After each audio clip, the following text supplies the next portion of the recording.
kita akan mengadakan satu podcast bersama dengan Rafizi. Semalam saya tanya soalan ni. Siapa nak join podcast itu, klik atau type nak kat bawah. Tolong tuan-tuan, siapa yang nak saya jemput? Saya mungkin buat secara terbuka, saya mungkin buat secara tertutup. Tapi kalau ramai yang berminat untuk nak buat secara terbuka dan saya jemput, komen nak kat komen tu sekarang. Tapi jangan nak je, sebab dia macam ni tuan-tuan.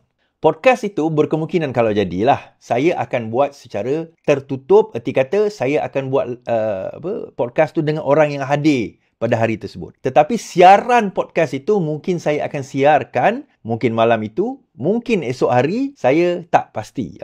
Jadi, kalau tuan-tuan datang secara fizikal, bukan setakat boleh jumpa dengan saya, boleh jumpa dengan Rafizi, tetapi juga tuan-tuan boleh saksikan podcast itu pada malam tersebut. Bila? Berkemungkinan besar first or second week of July. Saya galakkan tuan-tuan daripada jauh atau dekat, jom apa kata datang. Sembanglah, kita ni Rafizi, kita bersama dengan Rafizi. Buat podcast dengan Rafizi pun tak nak datang. Kan? Iswardi tak berani kerana macam ni.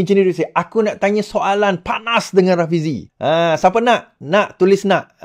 Abang Amran Metallica, jangan bimbang bang. Abang, saya memang akan bawa bang. Abang duduk depan sekali, jangan risau bang. Alright.